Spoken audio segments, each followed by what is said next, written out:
Complex number start करने।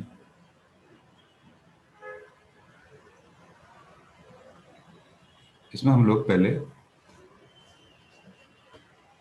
Iota को introduce करेंगे।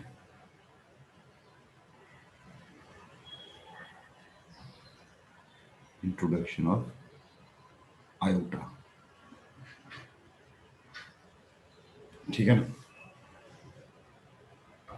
आयोटा एक नंबर है जो ऐसे लिखा जाता है, अंडर रूट के अंदर -1, इसको आयोटा बोलते हैं, ठीक है ना। ये आपका आयोटा है। तो यानी कि अगर अंडर रूट ऑफ -3 लिखा हुआ हो तो आप इसको ऐसे लिखेंगे, अंडर रूट ऑफ 3 आयोटा बाहर से, ठीक है ना। यहां पर एक यूजफुल प्रॉपर्टी आपको लिखा देते हैं कि under root of A into under root of B equal to under root of A B, ठीक है ना। क्या ये प्रॉपर्टी हमेशा ट्रू होगी या कभी फेल भी हो सकती है, ठीक है ना। तो ये वाली प्रॉपर्टी लेकिन हमेशा ट्रू नहीं होती है। Is true only if both A and B are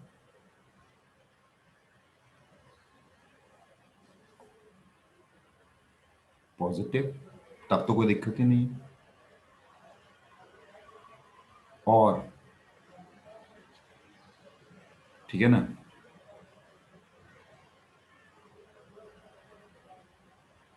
at least, और at least one of A and B is positive।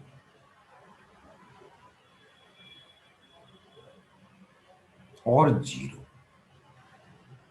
Zero हो जाए, ये है देखिए।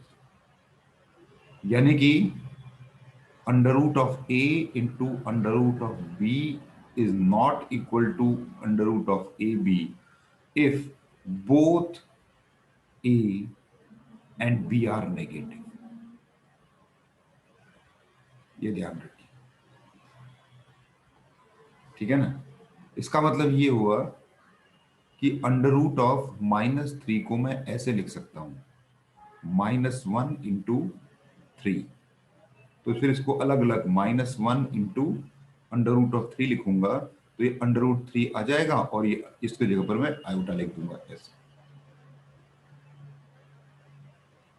ठीक है ना।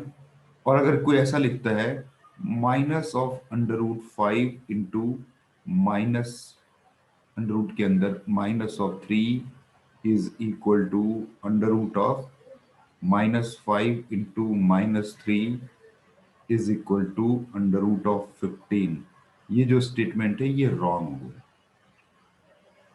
ये रॉन्ग हो, क्योंकि माइनस ये प्रॉपर्टी काम ही नहीं करेगी। -(5) अंडर रूट के अंदर -(3) अंडर रूट के अंदर, ये पता है कैसे लिखा जाएगा। ये लिखा जाएगा under root of 5i into under root of 3i, यानी कि under root of 15 into i का स्क्वायर, और आई का स्क्वायर आपका -1 हो गया तो -15, ये दिस इज करेक्ट, ठीक है ना। तो ये प्रॉपर्टी ध्यान रखिएगा, ये प्रॉपर्टी दोनों अगर नेगेटिव होगी तो वैलिड नहीं होगी, ठीक है ना। अब देखिए आयोटा, अब एक नंबर मिला आपको, आयोटा आपको ऐसे लिखा जाता है -1, तो इसका मतलब है आयोटा का स्क्वायर आपका -1 बन गया। तो आयोटा क्यूब को आप ऐसे लिखोगे, iota square into iota, that is -1 into iota, तो ये माइनस आयोटा हो गया। आयोटा 4 को आप लिखोगे iota square into iota square, that is -1 into -1, ये आपका +1 हो गया आयोटा 4। तो देयरफॉर आयोटा की पावर अगर n करनी हो आपने, तो आपने क्या करना है, इसको जो n को आप ऐसे लिख लो, 4 टाइम्स लेमडा प्लस आर, इस फॉर्म में लिख लो। तो n को लिख लो 4 टाइम्स लेमडा प्लस आर, तो ये आपका सीधे i की पावर r बन जाएगा। एग्जाम्पल के लिए मान लो आयोटा की पावर आपको 50 करनी है, तो सिंपल इसको ऐसे लिखना है, आयोटा की पावर 4 इंटू 16 प्लस 2, नहीं सॉरी, कितना होगा ये 4 से करने पे 12, 4 इंटू 12 प्लस 2, ऐसे, ठीक है ना। तो 4 लेमडा प्लस 2, तो ये सीधे सीधे आपका आयोटा स्क्वायर बन गया, यानी कि -1 आ गया, ऐसे करके, ठीक है ना। तो इस पर आयोटा पे एक दो क्वेश्चन मैं आपको देता हूँ। जैसे मान लो क्वेश्चन ये है, देखो, फाइंड द वैल्यू ऑफ,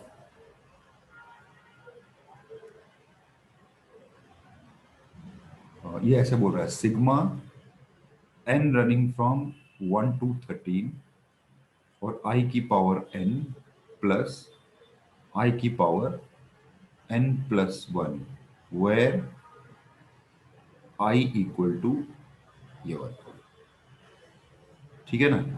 तो इसकी वैल्यू क्या होगी पूछ रहे हैं, ठीक है। तो यहां पर मैं इसको अलग अलग भी कर सकता हूँ, है ना। ऐसे लिख सकता हूँ, sigma n running from 1 to 13, iota की पावर n, ऐसे अलग कर देता हूँ। और उसी तरह से sigma n running from 1 to 13, और ये आयोटा की पावर n प्लस 1 से अलग कर देता हूँ। ये बन जाएगा iota plus iota square plus iota cube plus iota 4 till iota की पावर 13 तक ये जाएगा, इस ये वाला। और ये आपका बन जाएगा आयोटा स्क्वायर आयोटा क्यूब से लेकर आयोटा की पावर 14 तक, ऐसे चले जाएगा, ठीक है ना। अगर यहाँ पर आप आयोटा कॉमन ले लेते हैं, तो देखो एक जीपी बन गई, 1 plus iota square till iota 12 तक की एक जीपी बन गई, देखिए। और यहाँ पर अगर आप आयोटा स्क्वायर कॉमन ले लेते हैं, तो सेम चीज बन गया, देखो ये 1 प्लस आयोटा से लेकर आयोटा 12 तक ये बन गया, ठीक है ना। तो ये आयोटा प्लस आयोटा स्क्वायर, और इसको कॉमन ले लेते हैं, 1 प्लस आयोटा स्क्वायर से लेकर आयोटा की पावर 12 तक, ये देखिए। अब यहाँ चाहो तो जीपी का फॉर्मूला लगा दो, है ना। तो 1 plus iota square, sorry iota plus iota square, और ये जीपी बनेगा कितने, 13 टर्म्स हैं इसमें। तो 1 माइनस आयोटा की पावर 13 अपॉन 1 माइनस आयोटा, ऐसा कुछ बन गया ये। और आपको पता है आयोटा स्क्वायर -1 होता है, तो ये आयोटा -1 ये बना, और नीचे 1 माइनस आयोटा, और ये हो जाएगा 1 माइनस आयोटा, 13 को 12 प्लस 1 लिख सकते हैं, ये भी आयोटा हो गया, है ना। तो ये 1 माइनस आयोटा 1 माइनस आयोटा कटा, तो आपका आंसर आ गया आयोटा -1, ये देखिए, इस तरह से क्वेश्चन बन सकता है,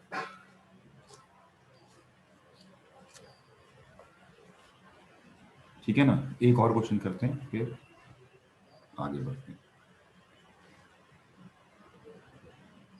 हाँ, find the value of iota की पावर n, आयोटा की पावर n प्लस 1, आयोटा की power n plus 2 and iota की power n plus 3, where n belongs to natural number. ये है, देखो सिंपल। यहां पर अगर मैं आयोटा की पावर n कॉमन ले लूं सब में से, तो यहाँ 1 बच जाएगा, यहाँ आयोटा बच जाएगा, यहाँ आयोटा स्क्वायर बच जाएगा, यहाँ पर आयोटा क्यूब बच जाएगा। तो आयोटा की पावर n रहने दो बाहर, ये 1 ये, ठीक है ना। यहाँ पर ये प्लस आयोटा हो गया, iota square -1 iota cube minus iota, तो 1 से 1 कटा, आयोटा से आयोटा कटा, तो ये आपका आंसर 0 आ गया। ठीक है ना। अब रही बात कॉम्प्लेक्स नंबर को डिफाइन करते हैं। कॉम्प्लेक्स नंबर क्या होता है इसको डिफाइन करते हैं आयोटा के बाद, और इसका मतलब क्या होता है, ये कॉम्प्लेक्स नंबर किस चीज को रिप्रेजेंट करता है, ये सब चीजें यहाँ पर हम लोग स्टडी करेंगे। ठीक है ना। If A and B are real numbers, then the number of the form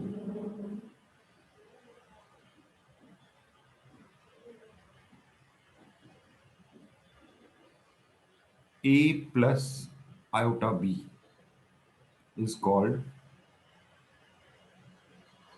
a complex number।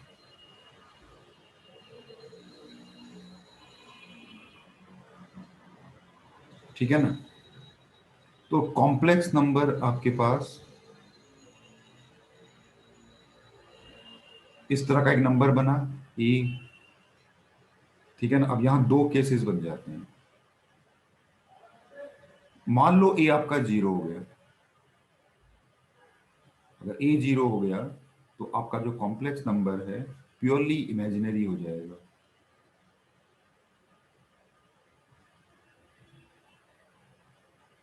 ठीक है ना। और अगर आपका बी 0 हो गया तो आपका कॉम्प्लेक्स नंबर प्योरली रियल हो जाएगा। ठीक है ना। तो दो ये सिचुएशंस आ गई। और अगर ए और बी में से कोई भी 0 नहीं है तो फिर वो ए प्लस आयोटा बी फॉर्म तो रहेगी ही रहेगी।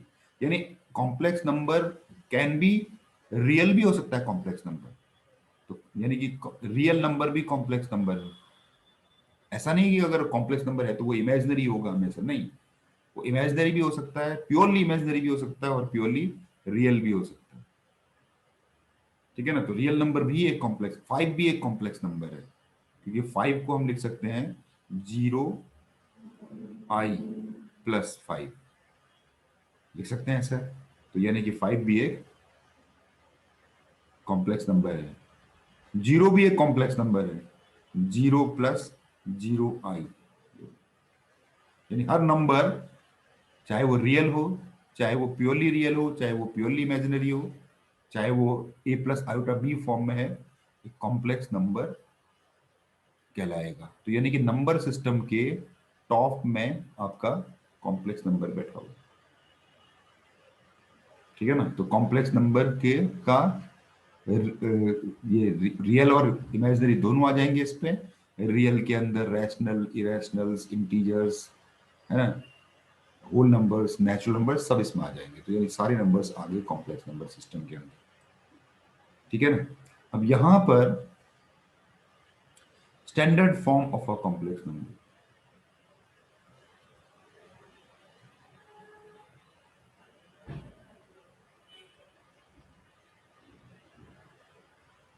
Standard form of a complex number. और दूसरा, ये कॉम्प्लेक्स नंबर रिप्रेजेंट क्या करता है। ठीक है ना। यहां पर कॉन्सेप्ट ऑफ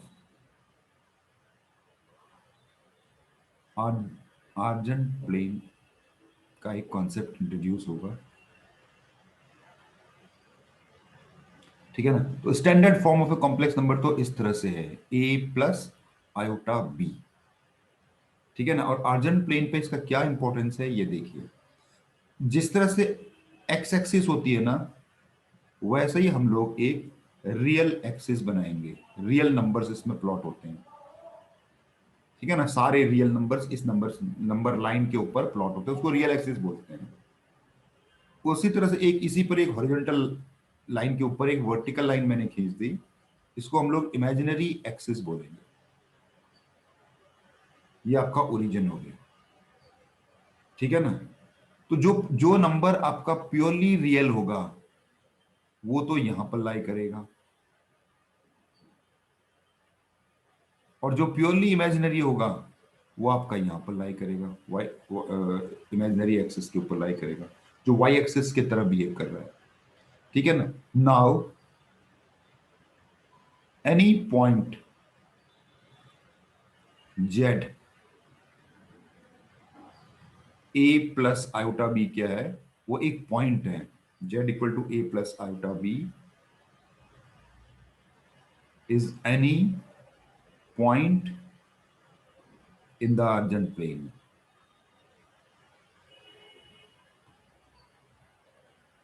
ठीक है ना। और उसके जो कोऑर्डिनेट्स होंगे वो इस तरह से होंगे ए कॉमा बी। तो रियल और इमेजिनरी, रियल पार्ट अलग करके उसका, है ना, ये रियल एक्सिस पे डिस्टेंस बताएगा। इमेजिनरी पार्ट अलग करोगे तो वो इमेजिनरी एक्सिस पे डिस्टेंस बताएगा। तो सपोज करो ये आपका एक जेड है, ए प्लस आयोटा बी इस एक कॉम्प्लेक्स नंबर है। तो ये जो पॉइंट होगा, इस पॉइंट के कोऑर्डिनेट हो जाएंगे ए कॉमा बी। तो यहां से ये दूरी आपकी ए होगी, ये दूरी आपकी बी है, बिल्कुल जैसे हम लोग कोऑर्डिनेट ज्योमेट्री में पढ़ते थे। ठीक है ना।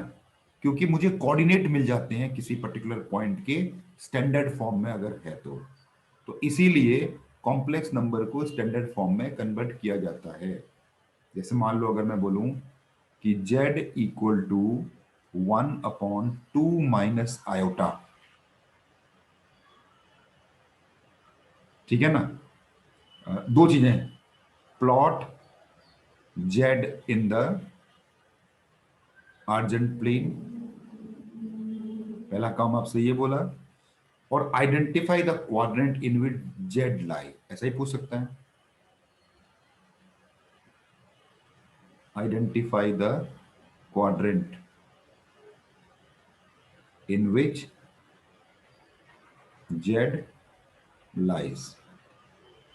जेड आपका ये। अब यहां पर देखो, क्योंकि मुझे अर्जेंट प्लेन पे इस कॉम्प्लेक्स नंबर को प्लॉट करना है, हर कॉम्प्लेक्स नंबर को प्लॉट किया जा सकता है अगर उसको हम स्टैंडर्ड फॉर्म में कन्वर्ट कर लें तो पहले तो उसको स्टैंडर्ड फॉर्म में कन्वर्ट करना पड़ेगा। स्टैंडर्ड फॉर्म में कन्वर्ट करने के लिए इसको रैशनलाइज करना पड़ेगा ऐसे। मतलब आई आपका न्यूमरेटर में होना चाहिए, तो 2 प्लस आयोटा ये हो गया, और नीचे 2 माइनस 2 का 4, और आयोटा स्क्वायर माइनस ऑफ -1। तो ये हो गया 2/5 प्लस आयोटा 1/5। ये देखो ऐसा ए प्लस आयोटा बी। तो डियर फोर जो जेड होगा आपका, उसके कोऑर्डिनेट्स हो गए 2/5 कॉमा 1/5। तो therefore Z lies in, दो एक्स भी पॉजिटिव वाई भी पॉजिटिव, दोनों पॉजिटिव, फर्स्ट क्वाड्रेंट। इसी को ही Cartesian form of a complex number भी बोल सकते हैं। जब हम कॉम्प्लेक्स नंबर को स्टैंडर्ड फॉर्म में लिख देते हैं तो उससे उसके उस फॉर्म से रियल पार्ट को अलग कर दो, इमेजिनरी पार्ट को अलग कर दो, तो कोऑर्डिनेट्स आ जाएंगे, जिसको एपेक्स भी बोलते हैं। एपेक्स ऑफ अ पॉइंट मतलब कोऑर्डिनेट ऑफ अ पॉइंट, जिसको हम कोऑर्डिनेट की भाषा में बात करें तो। ठीक है ना। तो ये तो दो चीजें यहां पर क्लियर हुई, कैसे आपको स्टैंडर्ड फॉर्म में कन्वर्ट करना है। भैया स्टैंडर्ड फॉर्म मतलब ए प्लस आयोटा बी, और उसके बाद उसको कैसे रिप्रेजेंट करना है। एक क्वेश्चन और दूंगा, if Z equal to 1 plus 2 iota plus 3 iota square -4, plus ले लेते हैं, 4 आयोटा 16। ठीक है ना। आइडेंटिफाई, सेम ये ऊपर वाला जैसा ही दे देता हूं। Identify the quadrant in which Z lies, ये आपका है। अब ये जो कॉम्प्लेक्स नंबर है, क्या ये स्टैंडर्ड फॉर्म में है? बिल्कुल नहीं है स्टैंडर्ड फॉर्म में, क्योंकि स्टैंडर्ड फॉर्म में केवल एक ही फॉर्म होती है, ए अलग करो प्लस आयोटा बी। तो इसको जेड आपके पास है 1 है, आयोटा एक ये रहा, लेकिन जो आयोटा स्क्वायर होगा -3 हो जाएगा, और ये आपका हो गया 4 आयोटा 16, 1 हो गया तो 4। जब मैं इसको सॉल्व करने जा रहा हूं तो ये 4 1 5 3, तो ये 2 प्लस 2 आयोटा हो गया। देयरफॉर जेड के कोऑर्डिनेट्स क्या हो गए, 2 2। ये देखो therefore Z lies in first, ये भी फर्स्ट क्वाड्रेंट हो गया आपका।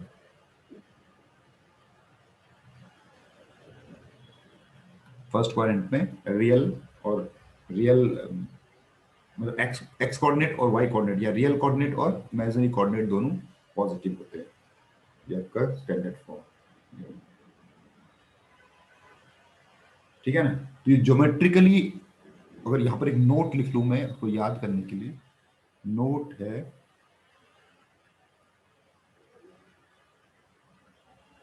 Geometrically Z represents a point in the argent plane। ये लाइन बहुत इंपॉर्टेंट, जेड एक पॉइंट हो।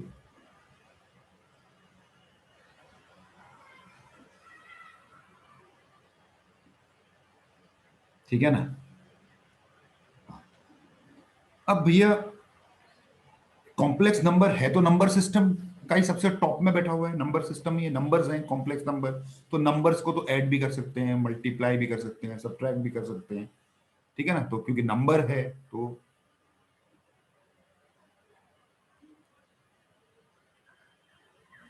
वेरियस ऑपरेशंस, हम अब इस क्या क्या किया जा सकता है कॉम्प्लेक्स नंबर के साथ, वेरियस ऑपरेशंस। तो सबसे पहले तो हम बात करते हैं equality of two complex number.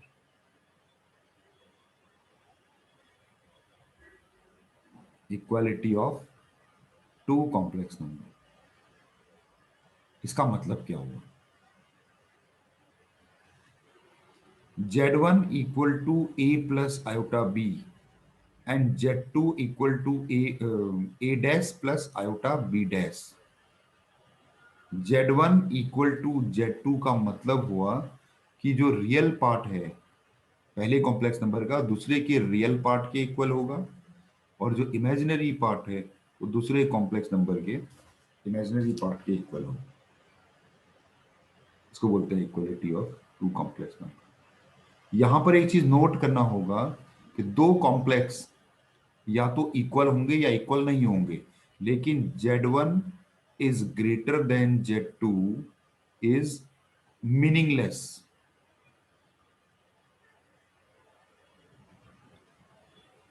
Meaningless statement मतलब इनइक्वलिटी नहीं होती नंबर्स में।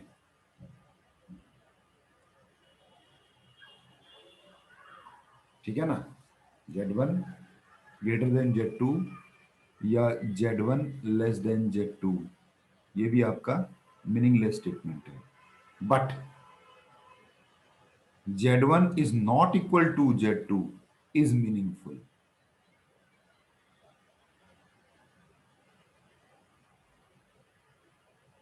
ये एक मीनिंगफुल स्टेटमेंट होता है।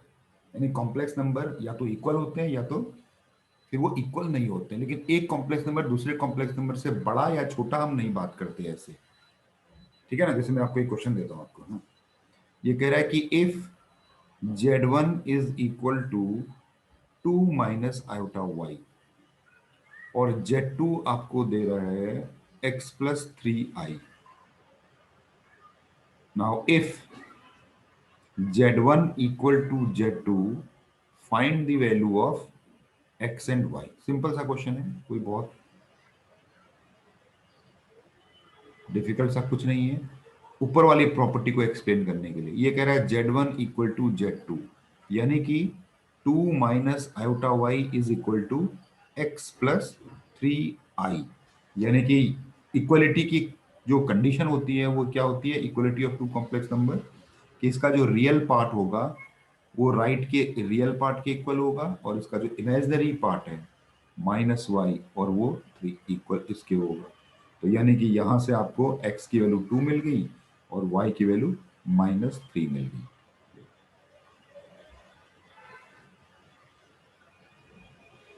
ठीक है ना। इस तरह से भी हो सकते हैं question. If a plus B minus iota 3a plus 2b equal to 5 plus 2 iota, find A and B. बिल्कुल ऊपर वाले जैसा क्वेश्चन ही है। तो यहां पर आपके पास क्या है भैया, दो कॉम्प्लेक्स नंबर है, लेफ्ट हैंड साइड में ये real part plus iota, -3a -2b है इमेजिनरी पार्ट, ये 5 + 2i, ये देखिए। तो रियल वाला पार्ट रियल के इक्वल, देयरफॉर इक्वलिटी बोलती है कि रियल वाले को रियल से इक्वेट करो और इमेजिनरी वाले को -3a -2b इक्वल टू 2। इन दोनों को आप सॉल्व कर लो, a plus B equal to 5 और 3a plus 2b equal to -2। जब आप इसको सॉल्व करोगे तो आपको a और b की वैल्यू मिल जाएगी, है ना। 2 से मल्टीप्लाई कर दो इसको, तो a की वैल्यू आपकी -12 आ रही है और b की वैल्यू आपकी 17 आ रही है सॉल्व करके। ठीक है ना। तो ये देखिए, तो इक्वलिटी तो ये है, यानी दो कॉम्प्लेक्स नंबर इक्वल है, इसका मतलब हुआ कि सेम पॉइंट को रिप्रेजेंट कर रहे हैं। अगर सेम पॉइंट को रिप्रेजेंट करें तो एक्स कोऑर्डिनेट और वाई कोऑर्डिनेट सेम होना चाहिए, तभी तो सेम पॉइंट को रिप्रेजेंट करेगा। ठीक है ना। अब अगला जो ऑपरेशन है वो है addition of complex number, addition of complex numbers. ठीक है। मैं, हाँ, तो let Z1 equal to a plus iota B और Z2 ले लेते हैं c प्लस आयोटा डी। तो जब आप Z1 प्लस Z2 करते हो तो a plus iota B plus c plus iota D, तो आपने करना क्या है, only like terms can be added. तो a और c लाइक टर्म्स है, मतलब दोनों रियल हैं। इन दोनों में से आयोटा कॉमन लो, b प्लस डी। तो यानी कि देखो, तो a प्लस सी ये आपका रियल पार्ट बन गया, आयोटा b प्लस डी आपका जो ये सम आया, तो ये a हो गया, ये कैपिटल ए ले लो और ये आयोटा इसको कैपिटल बी ले लो। यानी कि the sum of two complex number is again a complex number, therefore sum of two complex numbers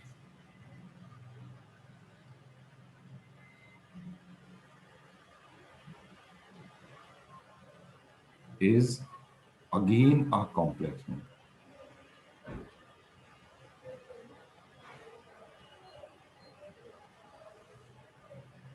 इस प्रॉपर्टी को हम लोग क्लोजर प्रॉपर्टी बोलते हैं।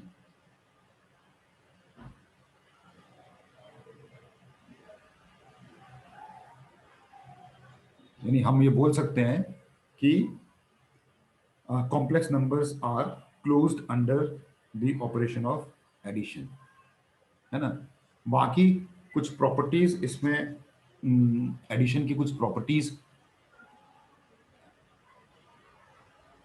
सम प्रॉपर्टीज ऑफ एडिशन, प्रॉपर्टीज वही हैं जो रियल नंबर्स के लिए भी थी। एक प्रॉपर्टी ये होती है कि अगर आपने Z1 और Z2 को ऐड करा और इनका ऑर्डर उलट दिया तो कोई फर्क नहीं पड़ता, है ना। क्या बोलते हैं इसको, कम्यूटेटिव प्रॉपर्टी,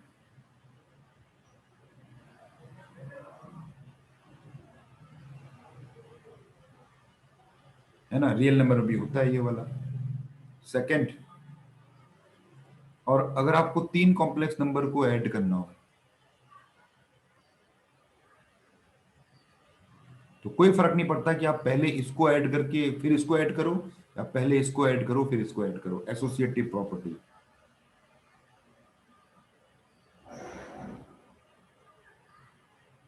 ये भी प्रॉपर्टी होल्ड होती है। तीसरा,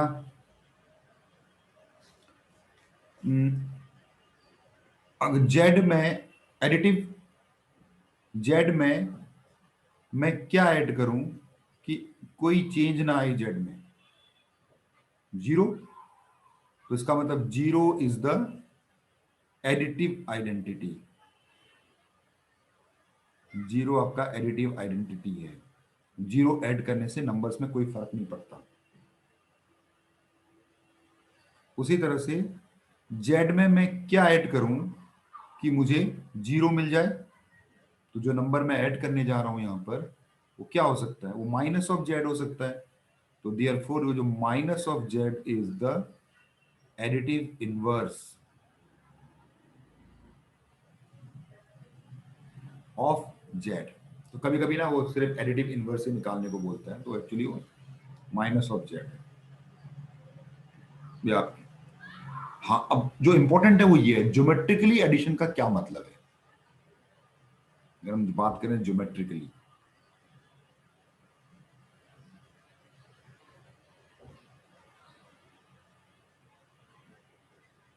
suppose Z1 plus Z2 solve करके आपको Z3 मिल गया। भाई Z1 भी भाई आर्गन प्लेन पे है, Z1 की एक पोजीशन होगी, Z2 की एक पोजीशन होगी, तो उनका जो रिजल्टेंट होगा Z3 उसकी पोजीशन क्या होगी। ठीक है ना। तो यानी कि सम को हम कैसे ज्योमेट्रिकली एक्सप्रेस करते हैं,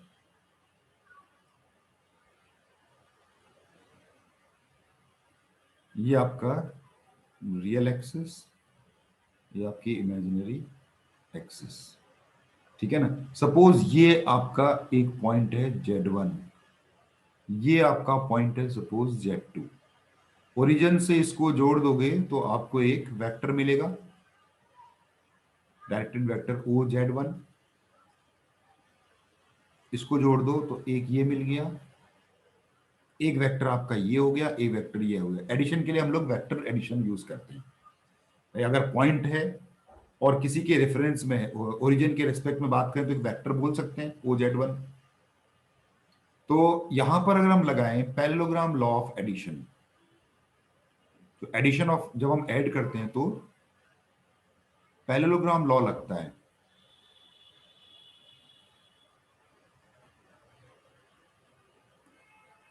parallelogram law of vector addition लगता है।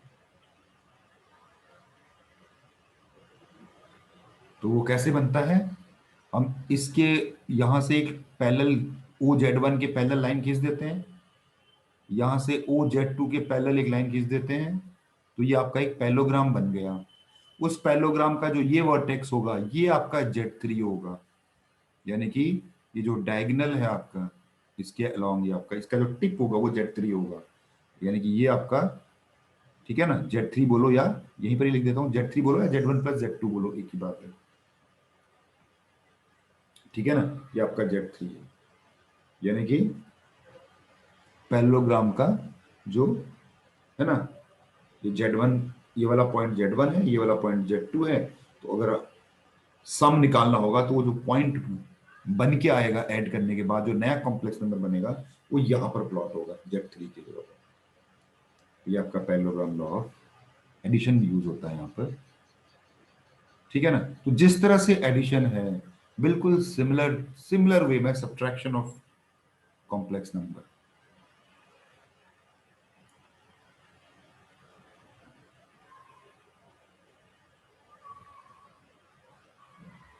सब्ट्रैक्शन ऑफ कॉम्प्लेक्स नंबर्स भी बिल्कुल जिस तरह से एडिशन होता है ना, उसी तरह से बिल्कुल सब्ट्रैक्शन भी होता है। तो जैसे आपके पास ऊपर वाला ही ले लेते हैं case, A plus iota B है मान लो, और Z2 आपके पास है C plus iota D.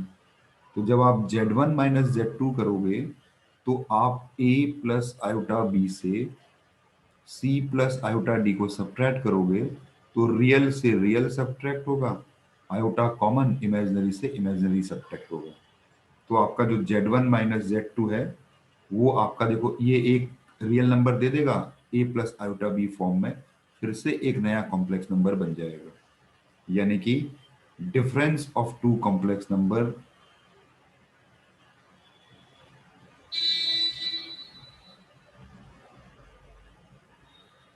Is again a complex number.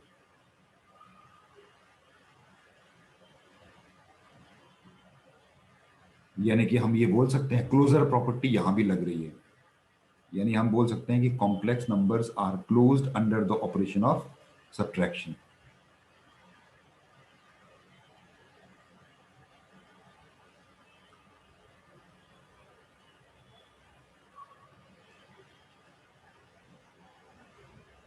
इसी को क्लोजर प्रॉपर्टी बोली जाती है।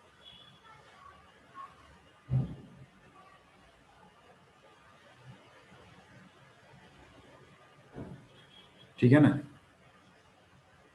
तो बस यहां पर प्रॉपर्टीज में जहां तक बात है कि प्रॉपर्टीज अगर बात करो सब्ट्रैक्शन की, तो प्रॉपर्टीज की बात करो तो Z1 minus Z2 is not equal to Z2 minus Z1, यानी कि कॉम्पिटिटिव नहीं होते हैं।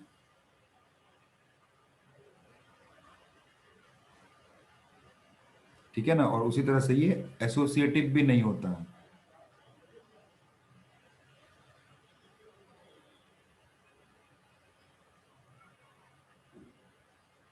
मतलब अगर आप यहाँ इसको पहले कर लो ऐसे और इसको पहले कर लो तो रिजल्ट सेम नहीं आएगा, तो नॉट एसोसिएटिव।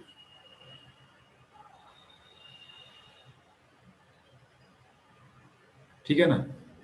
तो यानी कि बेसिकली हम लोग Z1 माइनस Z2 को ऐसे लिखेंगे, Z1 plus negative of Z2। Z1 को हम Z2 के एडिटिव इनवर्स के साथ ऐड कर देंगे। तो ज्योमेट्रिकली देखें तो वो ज्यादा इंपॉर्टेंट है, बाकी इन प्रॉपर्टीज में तो आप लोग समझ ही रहे हो।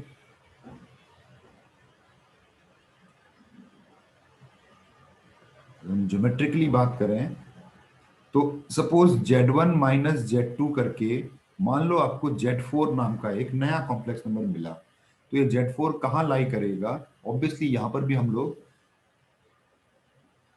वेक्टर की ही प्रॉपर्टीज का इस्तेमाल करेंगे, पैरेललोग्राम लॉ ही इस्तेमाल करेंगे।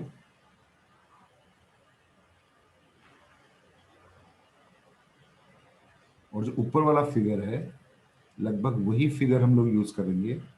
ओ ये सपोज आपका Z1 है, ये सपोज आपका Z2। ठीक है ना। तो ये आपका OZ1 और ये आपका OZ2। ठीक है ना। अब Z1 माइनस Z2 को मैं ऐसा लिख दूंगा, इक्वल टू Z4, ये वाला दो वेक्टर्स को ऐड करूंगा। तो ये जो Z2 ऊपर की तरफ गया इसको बैकवर्ड प्रोड्यूस कर दूंगा ऐसे। तो सेम डिस्टेंस तक अगर इसको प्रोड्यूस करूं तो ये माइनस Z2 बन गया। अब इन दोनों को मैं ऐड करूंगा, इस वाले वेक्टर को और इस वाले वेक्टर को। तो पैरेललोग्राम लॉ, यहां से एक पैरेलल इसके खींचा, यहां से एक पैरेलल इसके खींचा। ये जो पैरेललोग्राम बन गया आपका, उसका जो डायगोनल होगा ये वाला, उसका जो एंड पॉइंट होगा वही आपका Z4 को रिप्रेजेंट करेगा। ठीक है ना। और इसी को अगर मैं यहां पर भी अगर कंप्लीट कर दूं ऐसे, ये वाला जो ये बनेगा, ये आपका Z3 को रिप्रेजेंट करेगा, जो कि ऊपर देखो आप बनाया हुआ है, ये Z1 प्लस Z2 है और ये Z1 माइनस Z2।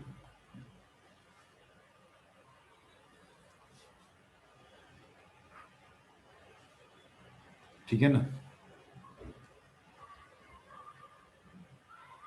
ऐसे ही multiplication of a complex number,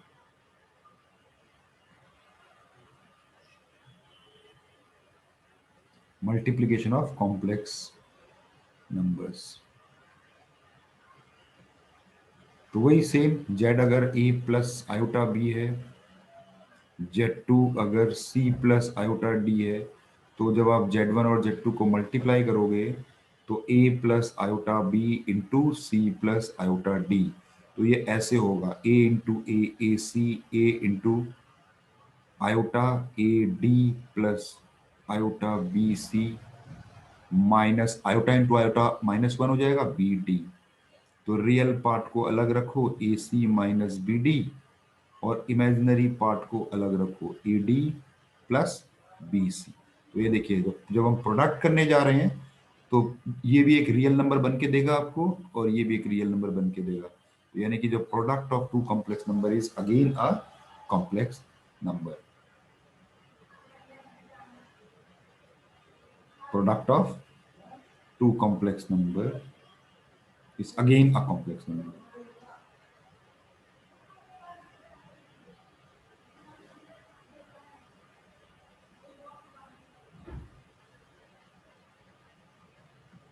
ठीक है ना, यानी यहां पर भी क्लोजर प्रॉपर्टी होल्ड कर रही है। ठीक है ना, बाकी प्रॉपर्टीज यहां पर भी, जैसे कॉम्यूटेटिव प्रॉपर्टीज वगैरह, यहां पर भी होल्ड करती है। पहली प्रॉपर्टी तो ये है कि अगर आपने ऑर्डर बदल दिया Z2 Z1 ऐसे, तो ये होल्ड करता है।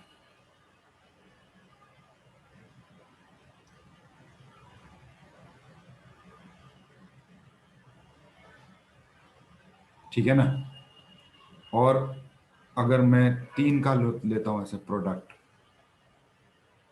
तो कोई फर्क नहीं पड़ता कि आप इनको पहले करो चाहे इस वाले को पहले करो, एसोसिएटिव प्रॉपर्टी भी होल्ड करती है।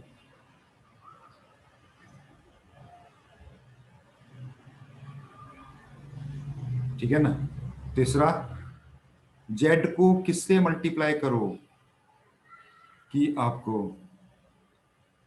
जेड ही मिले, कोई चेंज ना आए, यानी 1, तो 1 इज द मल्टीप्लिकेटिव आइडेंटिटी।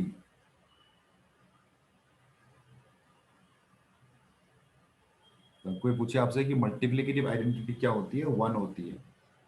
ये इंपॉर्टेंट है, जेड को किससे मल्टीप्लाई करें कि 1 आ जाए, 1/z से, ये इंपॉर्टेंट है। यानी कि 1/z is the multiplicative inverse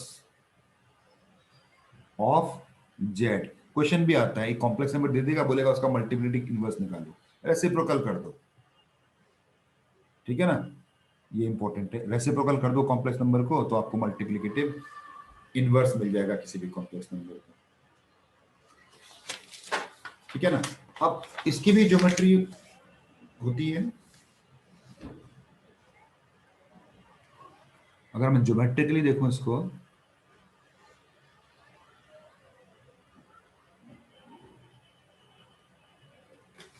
यानी कि आपको Z1 और Z2 को मल्टीप्लाई करके एक नया कॉम्प्लेक्स नंबर बना Z3। ठीक है ना, हाँ,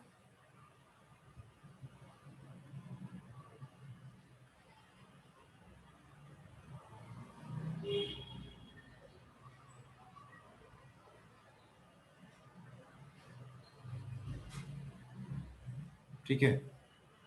हम क्या करेंगे, ये सपोज आपका पॉइंट है Z1, ठीक है ना, ये मान लो आपका Z2, यहां ले लेते हैं Z2, दोनों को मल्टीप्लाई करके। ठीक है ना, थोड़ा सा नीचे ले लेते हैं,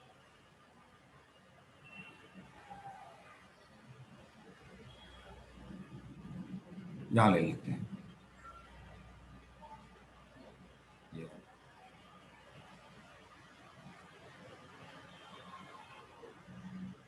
ठीक है, ये दोनों वेक्टर बना लिया आपने। ठीक है ना, क्या करना है, यहां ओ एक्स एक्सिस पे ना एक पॉइंट ले लो, ये एक ये कोई ये इस एंगल को मेजर कर लो, इसको आप सपोज करो अल्फा ले लो। हाँ, इस अल्फा को कुछ कहते हैं, वो आगे बताऊंगा मैं क्या कहते हैं, फिलहाल केवल ज्योमेट्री पे अल्फा ले लो। और क्या करो, ये वाला जो एंगल है इसको बीटा ले लो पूरा, हाँ, यहां तक ये एंगल है, इसको बीटा ले लो,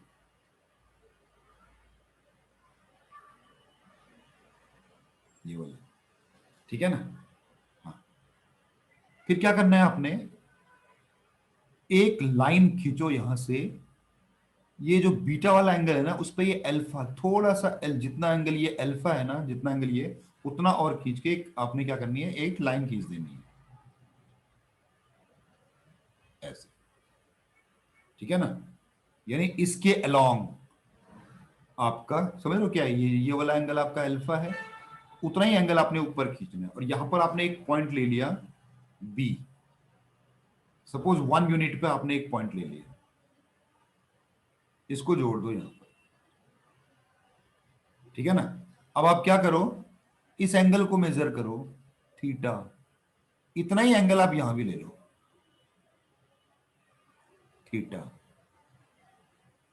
ये जो पॉइंट होगा ना आपका, ये आपका Z3 को रिप्रेजेंट करेगा। ये देखिए, ये वाला पॉइंट आपका Z3 को represent,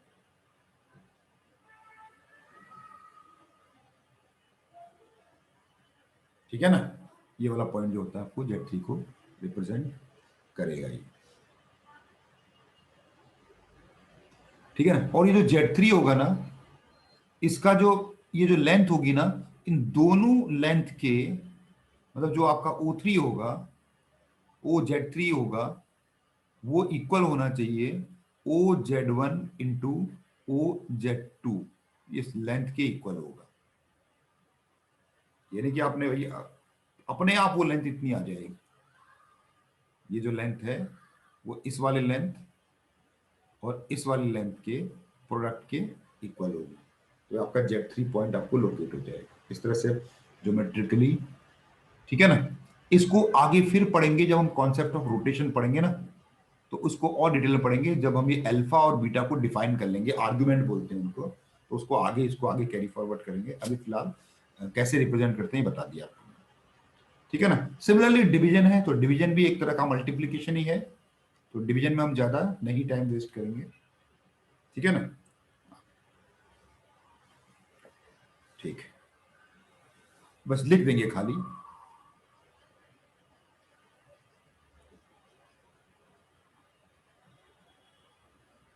division of a complex number Z1 by Z2।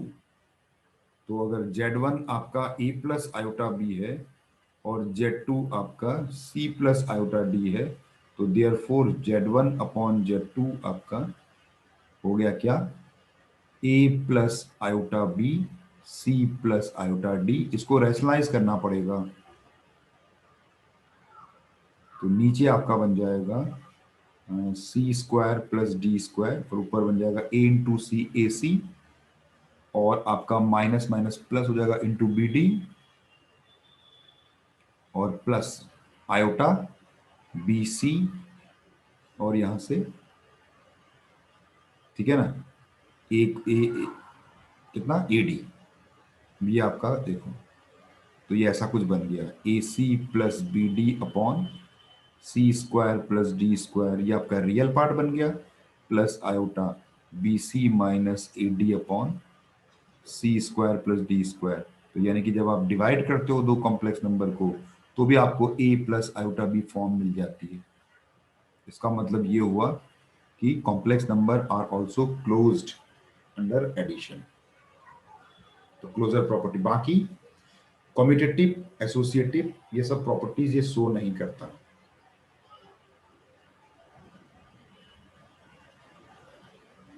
तो complex numbers are closed under the operation of division.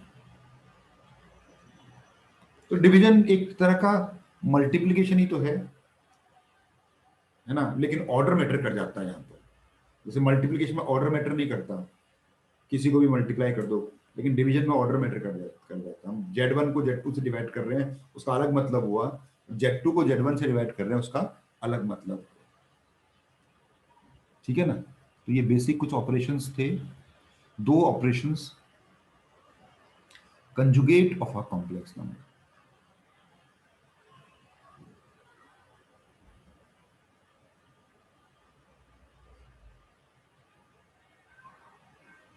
ठीक है ना, तो हम कॉम्प्लेक्स नंबर का कंजुगेट निकालते हैं, वो क्या होता है देखिए। Let z equal to a plus iota b a complex number.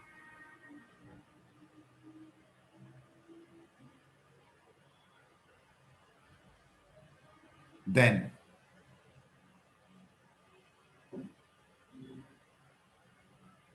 the conjugate of z is denoted by z के ऊपर ऐसे z conjugate and is defined as z conjugate equal to a minus iota b. ये आपका z conjugate हो गया, ठीक है ना, simple example. If z equal to 3 + 4 iota, तो z कंजुगेट हो जाएगा 3 - 4 आयोटा, ठीक है ना. साथ साथ चलते हैं कि ज्योमेट्रिकली क्या मतलब हुआ इसका.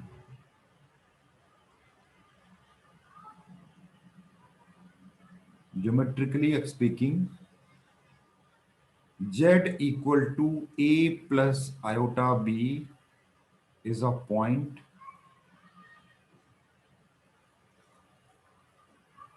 यानी कि आपका एक पॉइंट हो गया. ऐसे लिख सकते हैं इसको, z a कॉमा b, या कोई नाम दे दो a b से, कोई भी नाम दे दो. नाउ जेड कंजुगेट होता क्या है, जेड कंजुगेट ये होता है a माइनस आयोटा b. तो ये क्या पॉइंट हुआ, देखो a तो ठीक है, b का नेगेटिव हो गया. तो इसका मतलब ये हुआ कि Z conjugate is the image of Z on real axis. तो रियल एक्सिस में, ठीक है ना, जेड कंजुगेट इमेज है. जैसे मान लो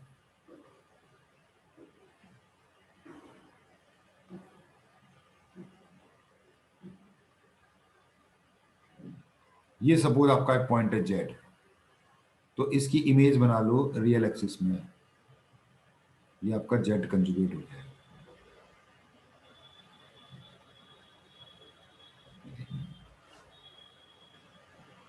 ठीक है ना. यहां पर कुछ प्रॉपर्टीज, इसकी प्रॉपर्टीज, थोड़ा सा प्रॉपर्टीज पे जाना बहुत जरूरी है. प्रॉपर्टीज ऑफ कंजुगेट,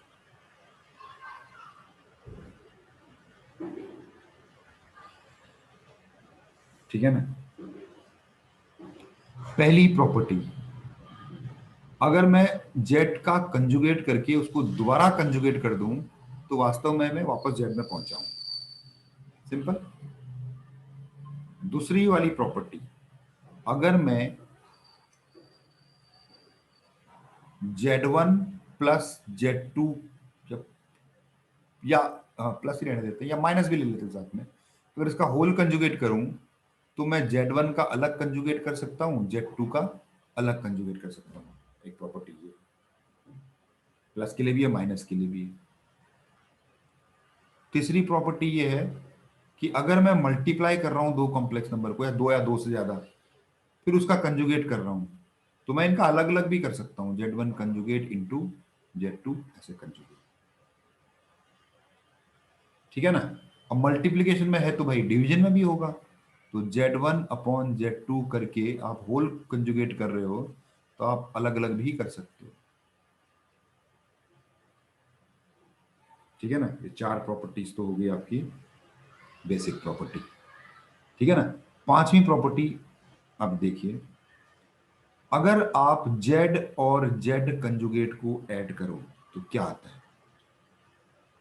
ये आता है twice of real part of Z. इसका मैं प्रूफ दिखा दूंगा आपको. Let Z equal to a plus iota b, तो Z कंजुगेट हो गया a माइनस आयोटा b. तो therefore Z plus Z conjugate करोगे तो ये 2a आ जाएगा. तो therefore Z plus Z conjugate equal to twice of a. क्या है, रियल पार्ट ऑफ Z.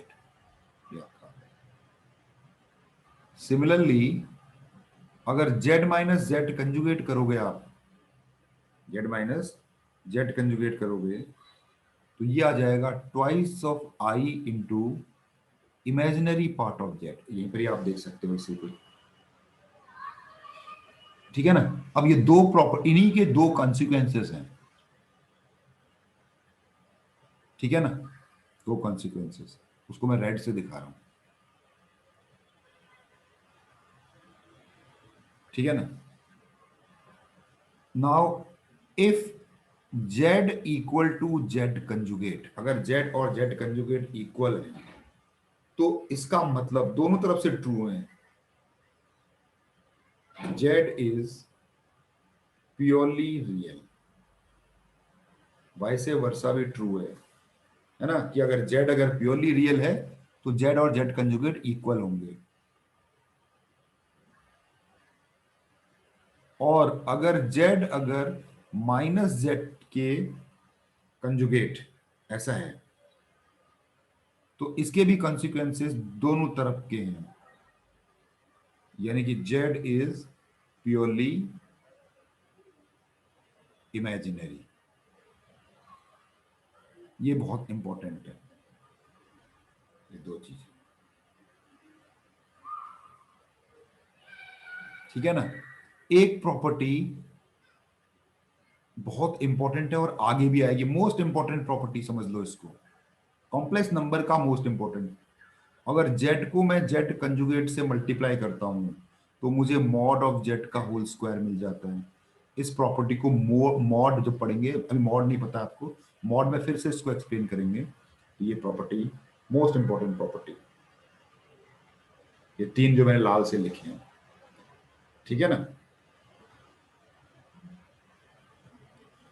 ठीक है, उसी तरह से एक चीज होती है modulus of a complex number.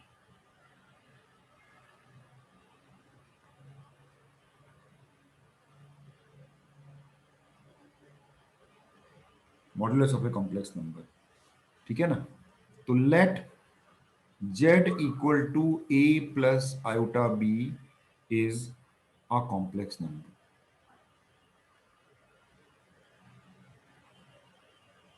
Then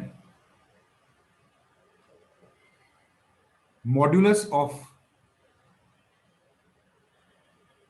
modulus बोलो या सीधे सिंपली मॉड भी बोलते हैं, modulus of z is denoted bye,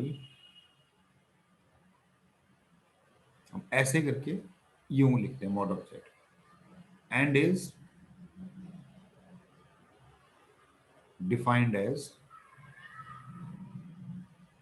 mod of z equal to under root of A square plus B square,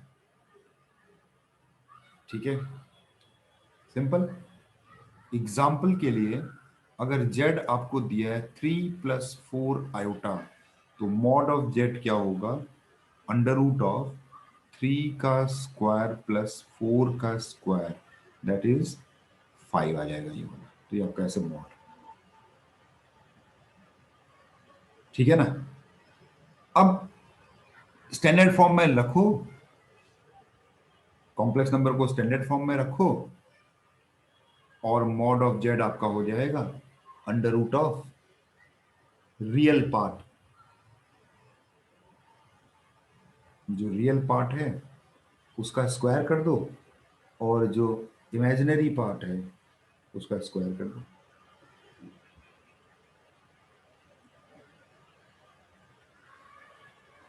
IMG मतलब इमेजिनरी पार्ट, शॉर्ट में लिख रहा हूं, ठीक है ना। ये मॉड है भैया, लेकिन इसकी ज्योमेट्री जाननी बहुत जरूरी है। ज्योमेट्रिकली ये क्या करता है, हर चीज को मैं साथ के साथ ज्योमेट्रिकली भी बता दे रहा हूं, अलग से नहीं बताऊंगा, साथ साथ ही बता दे रहा हूं, ठीक है ना। अब ज्योमेट्रिकली मॉड क्या रिप्रेजेंट करता है, बहुत इंपॉर्टेंट चीज इस, है ना, तो geometrical significance of mod basically ये। तो z equal to a plus iota b is a point हमने पढ़ा था ऊपर, ये हमने पढ़ा था कि ये पॉइंट होता है। तो मॉड ऑफ जेड हमने बोला कि ये होता है ए स्क्वायर प्लस बी स्क्वायर। ये बेसिकली पता है क्या होता है, इज डिस्टेंस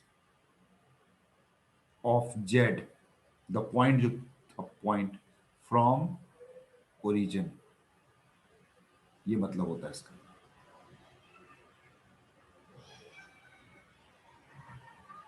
ठीक है ना? यानी अगर अर्जेंट प्लेन पे आप देखोगे,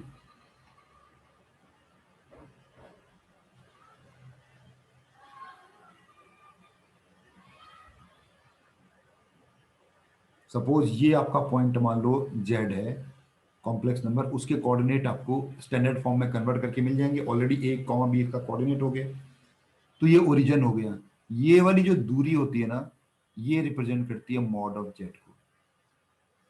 यहां से अगर मैं एक परपेंडिकुलर ड्रॉ कर दूं, राइट एंगल ट्रायंगल बना दूं, तो ये ए और ये बी, अब पाइथागोरस थ्योरम से अगर आप लगाओगे तो O Z equal to A square plus B square का अंडर रूट, ये ओ जेड जो है ना, यही मॉड ऑफ जेड है।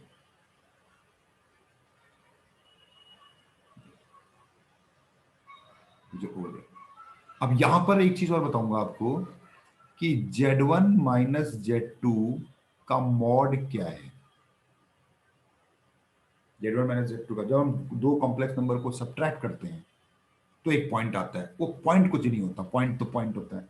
लेकिन जब उसी का ही मॉड कर लेते हैं तो पता है Z1 माइनस Z2 क्या बन जाता है, ये बन जाएगा distance between points represented by Z1 and Z2, represented by Z1 and Z2। Z1 और Z2 दो पॉइंट्स होंगे और Z1 माइनस Z2 डिस्टेंस होगा। इसी को हम लोग बोलते हैं डिस्टेंस फॉर्मूला।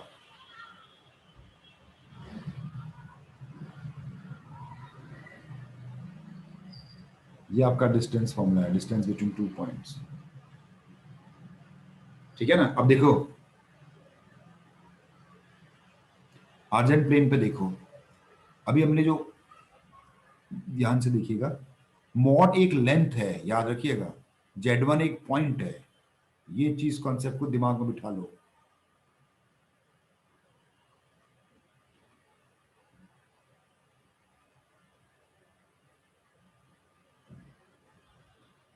ठीक है, जैसे ये सपोज आपका Z1 है, ये सपोज करो आपका Z2। ठीक है ना?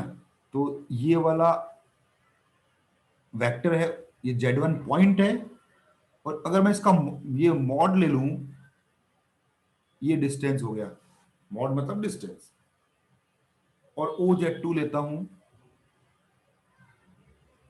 तो ये इसका ये लेंथ आपकी मॉड ऑफ Z2 कहलाएगी। और अभी हमने सम पढ़ा था, ये आपका जो है पॉइंट होगा, ये Z1 प्लस Z2 को रिप्रेजेंट करता है। ये वाला वेक्टर उसको जोड़ रहा है ओरिजिन के साथ। तो ये जो लेंथ होगी आपकी, ये वाली जो लेंथ होगी, ये Z1 प्लस Z2 से रिप्रेजेंट होगी। सिमिलरली मैं यहां से अगर मैं माइनस को रिप्रेजेंट करूं, देखो क्या होगा, ये आपका Z2 हो गया, और इसका पैरेललोग्राम बनाऊं मैं, ये आपका Z1 माइनस Z2 को रिप्रेजेंट करता है। तो ये जो लेंथ होगी आपकी, ये लेंथ, इसका अगर मॉड निकाल दूंगा तो ये Z1 माइनस Z2 ये होगा। अब बहुत इंपॉर्टेंट चीज यहां पर, ये वाली जो लेंथ होगी और ये वाली जो लेंथ होगी, ये इक्वल होगी कि नहीं होगी? ये वाली जो लेंथ मैंने, ये वाली लेंथ और ये वाली लेंथ इक्वल होगी, क्योंकि ये पैरेललोग्राम बन जाएगा ये वाला भी। तो इसका मतलब है कि इस फिगर में, ऊपर वाले फिगर में देखो, जो मेन डायगोनल है वो सम को रिप्रेजेंट करता है, और जो दूसरा डायगोनल है वो डिफरेंस को रिप्रेजेंट करता है। यानी कि Z1 और Z2 के बीच की दूरी को रिप्रेजेंट करता है। इसी फिगर को मैं दोबारा से बना दे रहा हूं, नीचे वाला नहीं, ये तो नीचे वाला सिर्फ इसलिए बनाया था मैंने, ये वाला डिस्टेंस और ये वाला डिस्टेंस इक्वल होगा करके, तो ये चीज भी आपकी बन गई Z1 माइनस Z2 का मॉड, पैलोग्राम की वजह से। ठीक है ना, यानी कि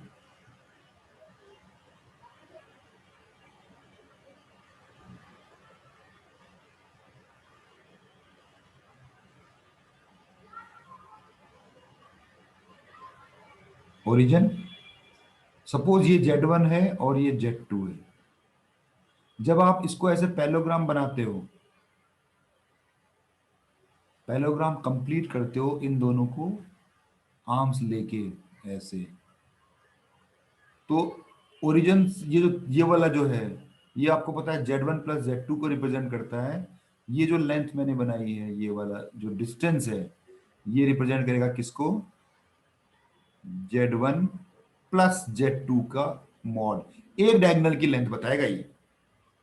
और वहीं पर ही ये जो दूसरा डायगोनल है इस पैलोग्राम का, लाल से जो मैंने बनाया है, ये रिप्रेजेंट करेगा Z1 माइनस Z2 के मॉड को, यानी कि Z1 और Z2 के बीच की डिस्टेंस को। ये आपका बन गया डिस्टेंस फॉर्मूला, इसी को ही, यानी अगर आपको दो पॉइंट के बीच में डिस्टेंस निकालना है, दो कॉम्प्लेक्स नंबर, दो कॉम्प्लेक्स नंबर, दो पॉइंट हो गए, दो कॉम्प्लेक्स नंबर को सब्ट्रैक्ट कर दो, एक नया कॉम्प्लेक्स नंबर आ जाएगा, उसका मॉड निकाल दो, वो उनके बीच का डिस्टेंस हो जाएगा। तो ये ज्योमेट्रिकली मॉड मतलब डिस्टेंस, यानी कि जहां पर भी आपको क्वेश्चन में मॉड दिखे, मतलब कि वहां किसी ना किसी डिस्टेंस की बात हो रही है। ठीक है ना, बस कुछ प्रॉपर्टीज इसके कर लेते हैं। ज्योमेट्री आपको समझ में आ गई होगी इसकी, प्रॉपर्टीज ऑफ मॉड या मॉड्यूलस। हाँ, मॉड या मॉड्यूलस एक ही चीज है। हाँ, पहली प्रॉपर्टी, आप चाहे जेड का करो मॉड, चाहे जेड के कंजुगेट का मॉड करो, कोई फर्क नहीं पड़ता, दोनों इक्वल है। यानी कि चाहे आप एडिटिव माइनस जेड का भी मॉड कर लो, ये तीनों सेम आते हैं। ठीक है ना, दूसरी प्रॉपर्टी जो मैंने पीछे लिखवाई थी, जेड और जेड कंजुगेट को मल्टीप्लाई कर दें तो मॉड ऑफ जेड का होल स्क्वायर आता है। ये फॉर्मूला बहुत इंपॉर्टेंट है। अब यहां पर मैं इसका प्रूफ दिखा देता हूं आपको। भाई अगर मान लो आपका जेड है एक्स प्लस आयोटा वाई, तो जेड कंजुगेट हो जाएगा एक्स माइनस आयोटा वाई। जब आप इसको मल्टीप्लाई करोगे जेड इंटू जेड कंजुगेट को, तो X plus iota Y, X minus iota Y को मल्टीप्लाई करोगे तो ये X square plus Y square हो जाएगा, जेड जेड कंजुगेट। और मॉड ऑफ जेड कितना होता है, X square plus Y square का अंडर रूट, तो मॉड ऑफ जेड का स्क्वायर क्या होगा, X square plus Y square. ये आपका फर्स्ट हो गया, ये आपका सेकंड हो गया। फ्रॉम फर्स्ट एंड सेकंड, ये जरा फर्स्ट एंड सेकंड को आप देखो, राइट हैंड साइड इक्वल है, तो Z Z conjugate equal to mod of Z का होल स्क्वायर। बहुत इंपॉर्टेंट प्रॉपर्टी है, अभी इसका इस्तेमाल करवाऊंगा मैं। ठीक है ना, तीसरी प्रॉपर्टी, मल्टीप्लीकेशन, दो कॉम्प्लेक्स या दो से ज्यादा कॉम्प्लेक्स नंबर के आपने मल्टीप्लाई करके मॉड निकालने हैं। आप अलग अलग भी कर सकते हो, कोई दिक्कत नहीं, मॉड को आप अलग भी कर सकते हो। चौथी प्रॉपर्टी, अगर किसी कॉम्प्लेक्स नंबर की पावर एन करके आपने मॉड करना है, कोई दिक्कत नहीं है, आप पहले मॉड कर लो, फिर उसकी पावर एन कर देना। N can be any number, negative भी हो सकता है। अगर आप दो कॉम्प्लेक्स नंबर को डिवाइड करके मॉड करना चाहते हो तो आप अलग अलग भी कर सकते हो। ठीक है ना, ऑब्वियसली यहां पर आपका Z2 जीरो नहीं होना चाहिए। ये आपके कुछ बेसिक प्रॉपर्टीज होगी, ठीक है। अब कुछ एडवांस प्रॉपर्टीज एडिशन में, सेवंथ प्रॉपर्टी एडवांस प्रॉपर्टी, अगर मैं दो कॉम्प्लेक्स नंबर को ऐड करूं फिर उसका मॉड निकालूं, तो क्या वो मॉड ऑफ Z1 अलग अलग कर सकता हूं? कंजुगेट में तो अलग कर सकता था, क्या मॉड में कर सकता हूं? नहीं कर सकता, राइट हैंड साइड बड़ा हो जाएगा, ठीक है ना। ये अगर मैं Z1 माइनस Z2 करूं तो ये less than Z1 plus Z2 होगा। और ninth property, mod of Z1 और मॉड ऑफ Z2 ऐसे करूं, फिर मॉड ले लूं, तो ये लेस देन होता है mod of Z1 minus mod of Z2 के, ठीक है ना। इसमें से ये जो ये वाली प्रॉपर्टी है और एक ये वाली प्रॉपर्टी, ये दो प्रॉपर्टी वेरी इंपॉर्टेंट,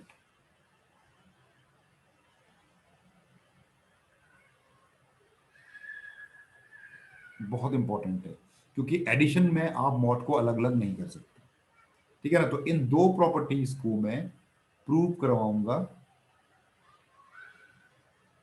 ठीक है ना। उसे ध्यान से देखिए, प्रूफ, प्रूफ ऑफ क्या, ये कि Z1 प्लस Z2 का मॉड ये लेस देन होता है Z1 प्लस Z2 के, अलग अलग मॉड कर दोगे तो ये लेस देन हो जाएगा, ठीक है ना। एल्जेब्रिकली दोनों मेथड से करूंगा, एल्जेब्रिकली भी और ज्योमेट्रिकली भी। तो पहले तो मैं इसका ज्योमेट्रिक मेथड आपको दिखाता हूं, एक लाइन पे हो जाएगा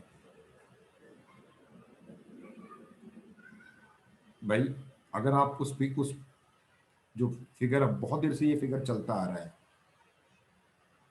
रियल एक्सिस, इस फिगर के एलिमेंट्स को अगर आप समझ चुके हैं तो ये आपका फॉर्मूला आपको दिख जाएगा यहाँ पर। सपोज ये आपका Z1 है, ये आपका Z2 है, आपने पैरेललोग्राम लॉ से इनका सम निकाल लिया, ये आपका Z1 प्लस Z2 आपने दिखा दिया। अब ये जो डिस्टेंस होगा, तीन डिस्टेंस हो गए, ये वाला डिस्टेंस,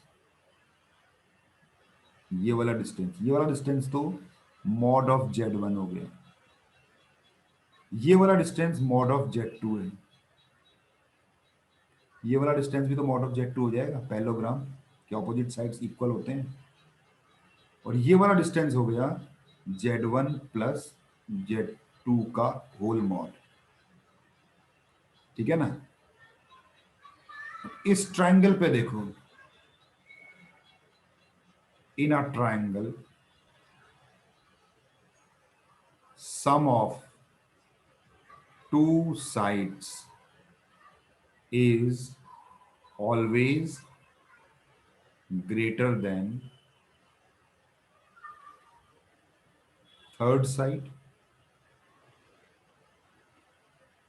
ये बहुत फेमस प्रॉपर्टी है, इसको ट्रायंगुलर इनइक्वालिटी कहते हैं।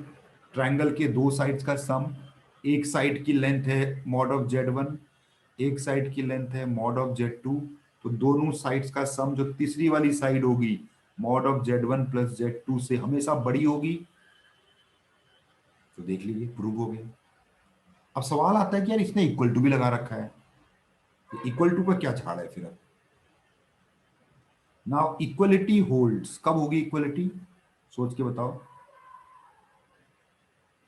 If O Z1 and Z2 are collinear, अगर ये तीनों पॉइंट्स कोलिनियर हो गए तो इन इक्वलिटी होल्ड करती है। तो दो ही चीजें हो सकती हैं, एक पॉइंट आपके पास ये ओ है और ये Z1 है, और ये आपका जो है एक नया पॉइंट है Z1 + Z2, और ये Z2 है। अगर ये Z1 जेड और इसी लाइन के ऊपर आ जाए, है ना, Z1 भी यहीं आ जाए और Z2 भी यहीं आ जाए, तो ये कोलिनियर हो जाएंगे। ठीक है ना?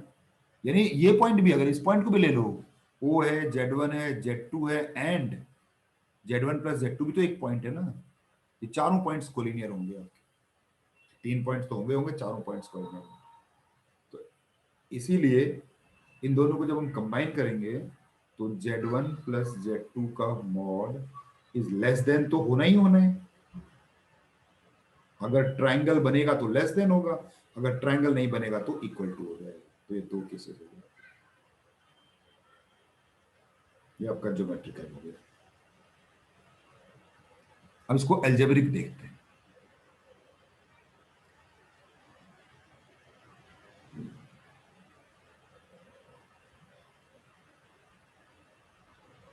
एल्जेब्रिक मेथड, ठीक है ना? अब देखो, हाँ, Z1 + Z2 का मॉड लेट कर देते हैं उसको, Z1 + Z2 का मॉड को के कर देते हैं, इक्वल टू के। मॉड हटाना है, ये मॉड को मुझे हटाना है, तो जब भी कभी मॉड को हटाना हो तो स्क्वायरिंग कर दो। तो ये हो जाएगा Z1 + Z2 का होल स्क्वायर इक्वल टू के स्क्वायर। और ये स्क्वायर पता है कैसे करते हैं? ध्यान से सुनिएगा इस लाइन को। स्क्वायर करने के लिए कोई आइडेंटिटी नहीं होती यहाँ पर। ये A + B का होल स्क्वायर नहीं काम करेगा यहाँ पर। A + B का होल स्क्वायर नहीं काम करेगा। तो क्या काम करेगा?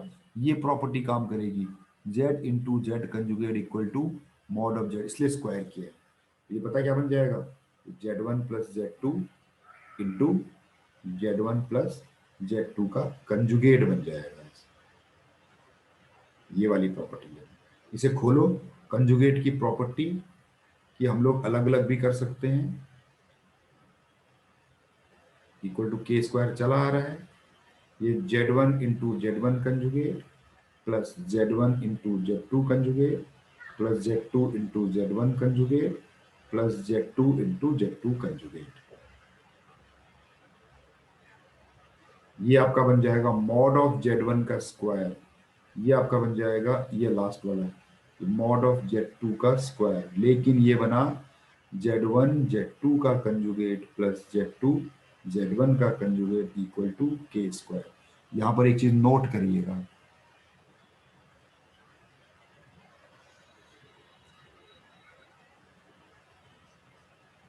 कि Z1 + Z2 का अगर आपने होल स्क्वायर करना है तो ये मॉड ऑफ Z1 का whole square, mod of Z2 का होल स्क्वायर प्लस, ये 2a भी नहीं हो जाता कहीं आप ऐसा बोलोगे A² + B² + 2ab, नहीं, यहां नहीं काम करता है। ये हो जाएगा Z1 Z2 conjugate plus Z1 conjugate Z2, ये बन जाएगा।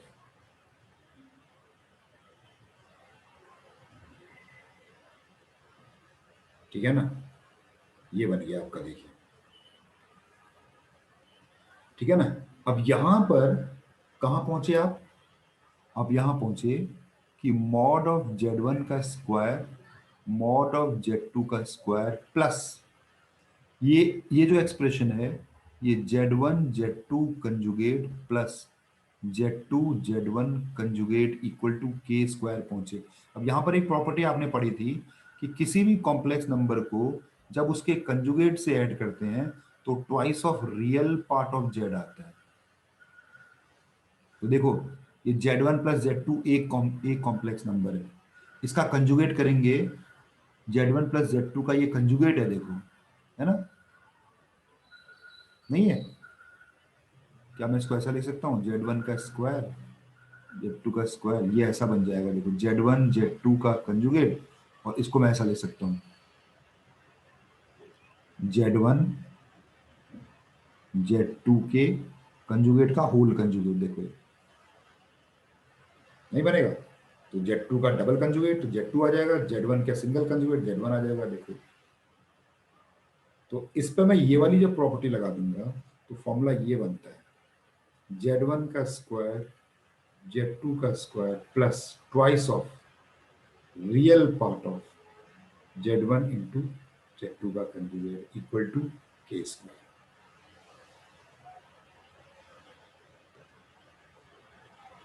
ठीक है ना?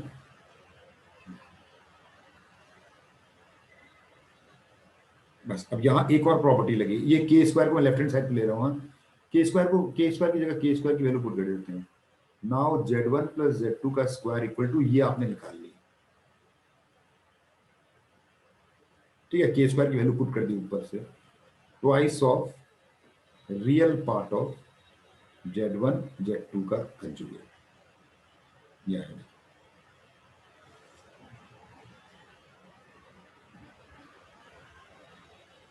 ठीक है ना, Z1 Z2 का कंजुगेट। हाँ, अब एक प्रॉपर्टी और होती है कि रियल पार्ट, किसी भी कॉम्प्लेक्स नंबर का जो रियल पार्ट होता है वो बड़ा होगा हमेशा मॉड ऑफ जेड के, ऑब्वियसली होगा। रियल पार्ट ऑफ जेड जो है मॉड ऑफ जेड के नेगेटिव से तो बड़ा ही होगा हमेशा। इसको अगर मैं यहां पर लगा दूं तो ये बन जाएगा मॉड ऑफ Z1 का square plus mod of Z2 का स्क्वायर। ठीक है ना, यहां पर मैं क्या लगा सकता हूं उसको,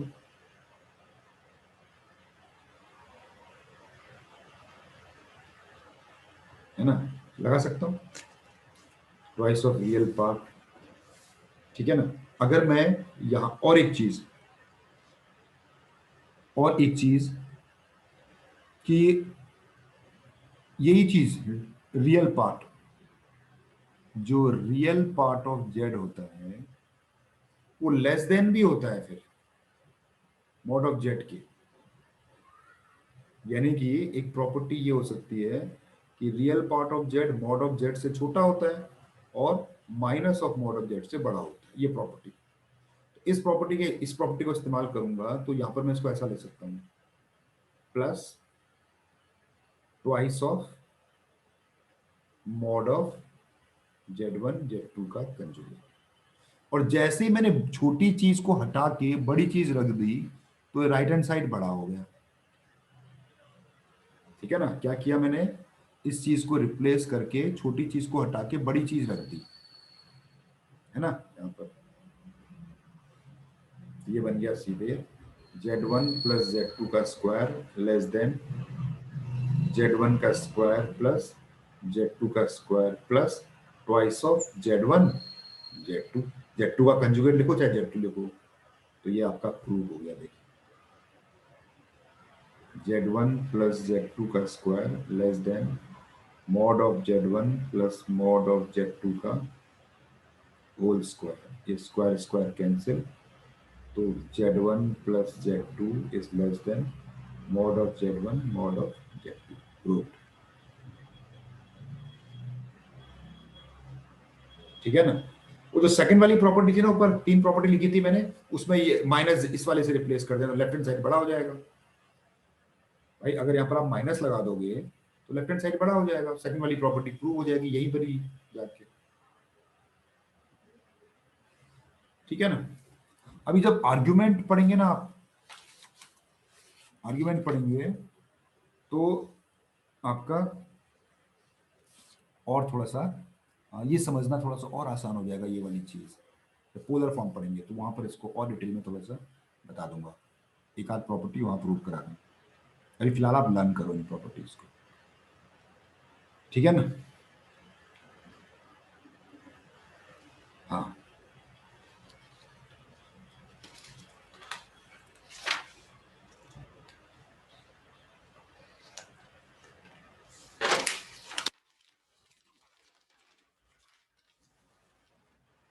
आर्ग्यूमेंट्स आज नहीं बता रहा हूँ, आज मैं पहले कुछ क्वेश्चंस, अभी तक के कुछ क्वेश्चंस इसमें करा देते हैं।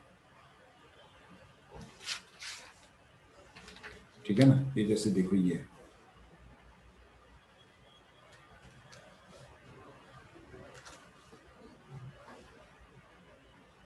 अभी तक की जो प्रॉपर्टीज पढ़ी हैं या जो भी हमने पढ़ा है उसमें देखो, जैसे ये है find the value of X की power cube plus 7x² minus X plus 16 when x is equal to 1 plus 2i. Yes, 1 plus 2i. ठीक है ना, डायरेक्ट पुट भी कर सकते हैं, लेकिन आप ये करो x equal to 1 plus 2i है ना, तो उसको x minus 1 equal to 2i लिख के आयोटा को हटाना है तो स्क्वायरिंग कर दो, तो ये हो जाएगा x² plus 1 minus 2x equal to 2 का स्क्वायर 4 माइनस 1, तो ये हो जाएगा x² minus 2x plus 5 equal to 0। ठीक है ना, अब आप क्या करो, रफ में जाओ, x² माइनस 2x प्लस 5 से इसको डिवाइड कर दो, x³ plus 7x² minus x plus 16 को डिवाइड कर दो, x से डिवाइड किया तो ये आया x का cube minus 2x² plus 5x, और आपने इसको माइनस किया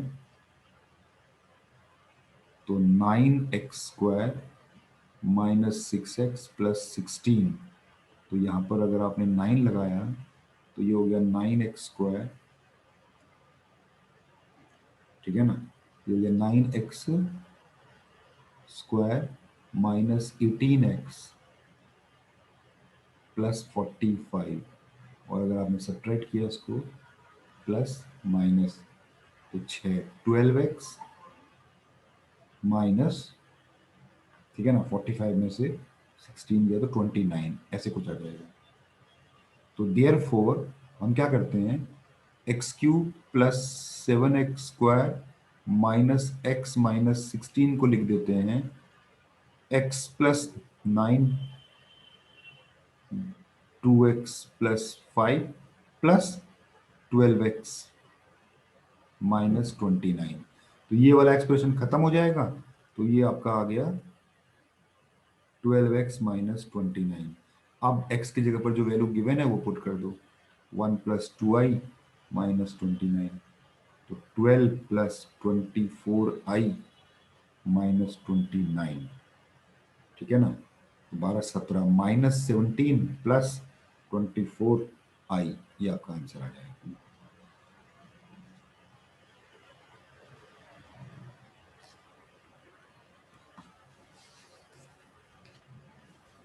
ठीक है ना,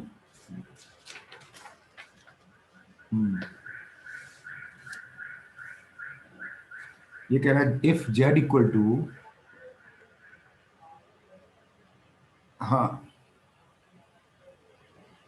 if z equal to X plus iota Y, एक कॉम्प्लेक्स नंबर है, और एक दूसरा कॉम्प्लेक्स नंबर है w 1 minus iota z upon z minus iota, ठीक है ना, ये कह रहा है कि इफ इसका जो मॉड है, w का मॉड अगर 1 है, देन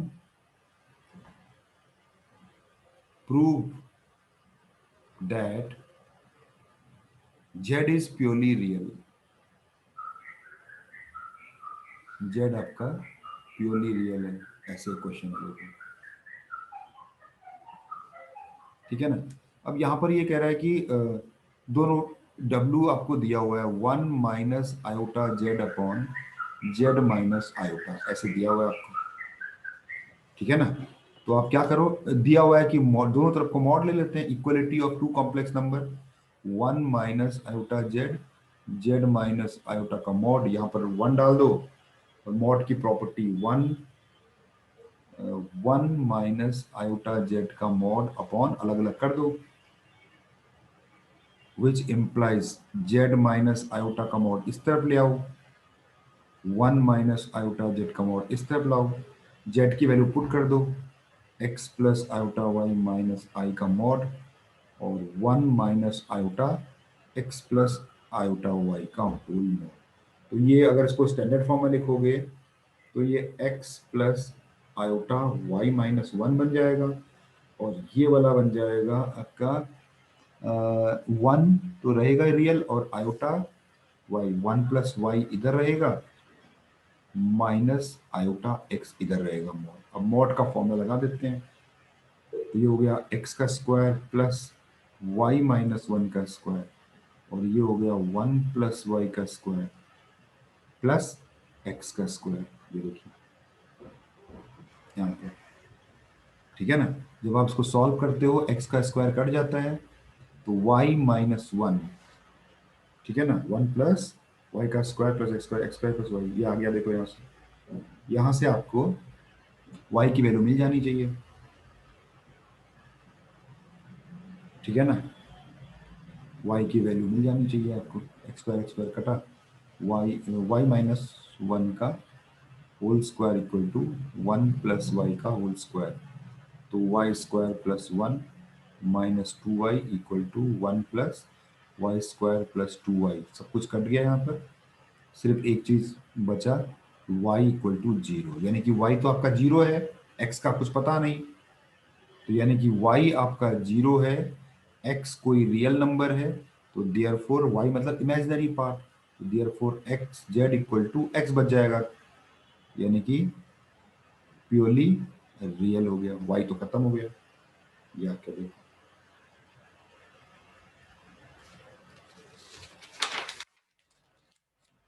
है ना।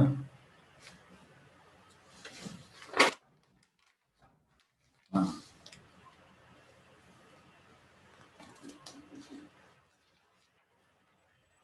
ये देखिए इक्वलिटी ऑफ कॉम्प्लेक्स नंबर हमने बहुत पढ़े थे अभी, उस पर बेस देखो, एक दो क्वेश्चन मैं आपको इसका दिखाता हूँ। ये कह रहा है कि solve Z square plus mod of Z equal to 0, इसको सॉल्व करना है, मतलब कि नंबर बताने हैं, कॉम्प्लेक्स नंबर। या आप कभी कभी पूछ सकता है कि कितने सॉल्यूशंस होंगे, ये भी पूछ सकता है आपसे। तो हम क्या करेंगे, सॉल्व करने के लिए जेड की जगह पर आपने X plus iota Y put कर दिया, तो देयर फोर जेड का स्क्वायर बन गया एक्स प्लस आयोटा वाई का whole square plus mod of Z, ठीक है ना। तो मॉड ऑफ जेड अगर आप करोगे तो under root of X square plus Y square equal to 0, इसे खोलो पूरा का पूरा, ये एक्स स्क्वायर हो जाएगा, आयोटा वाई ये वाई स्क्वायर हो जाएगा, और यहाँ से आपका आ जाएगा 2 iota X Y plus under root X square plus Y square equal to 0।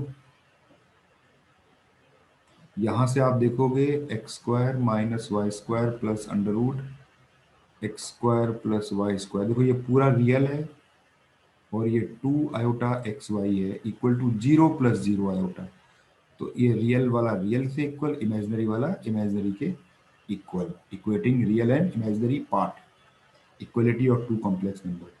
तो यहाँ से आपका जो 2xy है वो 0 आ गया, और यहाँ से आपका X square minus Y square plus under root of X square plus Y square भी 0 हो गया, साइमल्टेनियसली सॉल्व होगा। यहाँ से आपकी x की वैल्यू 0 है, तो उसके कॉरस्पॉन्डिंग y ये देगा, है ना। तो x इक्वल टू 0 है आपका, तो x इक्वल टू 0, अगर इसमें इसको 1 ले लो, इसको 2 ले लो, 2 ने आपको x इक्वल टू 0 दिया, देयर फोर फ्रॉम 1 x की जगह 0 डाल दिया, तो वाई स्क्वायर कैसे बनेगा, ये ऐसा कुछ बन जाएगा, x की जगह 0, तो minus Y square plus Y equal to 0, ठीक है ना। बेसिकली अंडर रूट भी लगा हुआ है उसमें, तो mod of Y equal to 0, है ना। अब यहाँ पर दो पॉसिबिलिटी है, अगर y आपका पॉजिटिव हुआ तो y वाई स्क्वायर, इसको minus Y square minus Y equal to 0, तो y की वैल्यू एक 1 आ जाएगी और एक 0 आ जाएगा, ठीक है ना। हाँ, और ये y की वैल्यू 1, तो दियर फॉर एक पॉइंट आ गया। सिमिलरली अगर y अगर मैं लेस देन 0 रखूं, है ना, अगर y equal to less than 0 रखूं, तो आप क्या, ये ऐसा बन जाएगा minus Y square minus Y equal to 0, तो y की दो वैल्यू जाएंगे 0 और -1, ठीक है ना। यानी कि 0 के कॉरस्पॉन्डिंग x इक्वल टू 0 के कॉरस्पॉन्डिंग y की दो वैल्यूज आई हैं, एक -1 और एक +1, तो यानी कि ठीक है, इसको बॉक्स में डाल देता हूँ एक्स के जी। सिमिलरली उल्टा भी चलना पड़ेगा। जब y जीरो था, भाई यहाँ पर y भी तो जीरो है ना, इसी के आगे कंटिन्यू करो। अगर y को मैं जीरो रखता हूँ तो ऊपर सेम चीज हो जाएगा, ऐसा आ जाएगा X square plus mod of X equal to zero. यहाँ पर भी x की दो कंडीशन आ जाएंगी। अगर x आपका पॉजिटिव है तो X square plus X equal to zero से x की वैल्यू जीरो और x की वैल्यू -1। x तो आपको पॉजिटिव लेना है तो -1 नहीं ले पाएंगे आप, है ना। और अगर आपका x लेस देन जीरो है, दो केस लेने पर लेस देन के साथ इक्वल टू भी ले लेते हैं, यहाँ भी इक्वल टू भी ले लेते हैं, है ना। ये अगर लेस देन ले लेंगे तो ये बन जाएगा आपका X square minus X equal to zero. तो एक्स इक्वल टू जीरो और एक्स इक्वल टू वन, तो ये भी नहीं लेंगे, ये भी नहीं लेंगे। एक ही सॉल्यूशन आया यहाँ से, जीरो। बस हो गया, देखिए। तो देयर फोर सॉल्यूशंस आर, एक सॉल्यूशन हो गया आपका जीरो प्लस जीरो आयोटा, देखो एक्स भी जीरो वाई भी जीरो। एक सॉल्यूशन आया आपका x zero zero plus iota, एक सॉल्यूशन आया आपका जीरो माइनस आयोटा। तो ये तीन सॉल्यूशन हो गया आपके पास। मॉड की प्रॉपर्टी भी लग गई इसमें, देखिए साथ के साथ।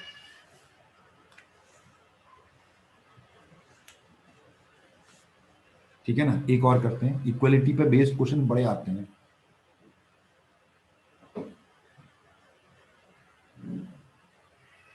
हैं, फाइंड, देखो क्वेश्चन क्या है, ध्यान से सुनिएगा, आईआईटी का क्वेश्चन है ये। Find all non zero complex number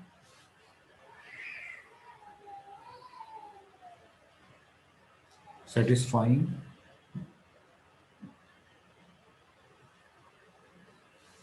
z conjugate,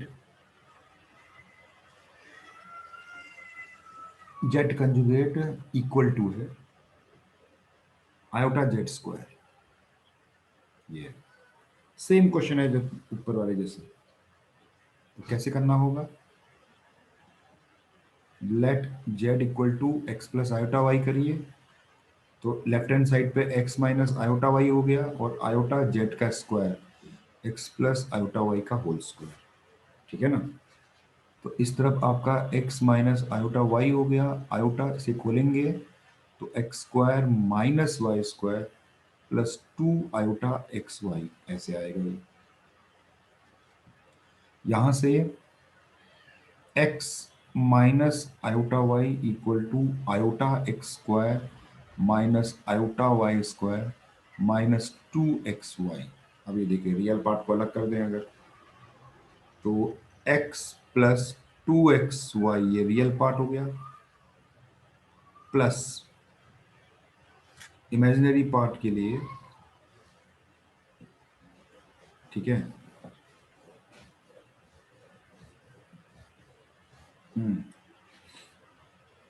x plus, तो क्या करें इसको, एक्स स्क्वायर को लेफ्ट हैंड साइड पे ले जा रहा हूँ सब कुछ मैं। तो आयोटा माइनस एक्स स्क्वायर हो जाएगा यहाँ पर, प्लस वाई स्क्वायर हो जाएगा यहाँ पर, और ये आपके पास iota Y plus iota Y equal to zero plus zero iota. तो ये रियल को रियल से इक्वेट कर देते हैं, इमेजिनरी को इमेजिनरी से इक्वेट कर देते हैं। तो यहाँ से x plus two X Y equal to zero, एक इक्वेशन बनी, साइमल्टेनियसली सॉल्व करना पड़ेगा। X square minus Y square minus Y equal to zero, ये दूसरी इक्वेशन बनी। ठीक है ना, एक टेबुलर फॉर्म में लिख लेते हैं। यहां पर इसको फैक्टराइज करेंगे तो X one plus two Y equal to zero.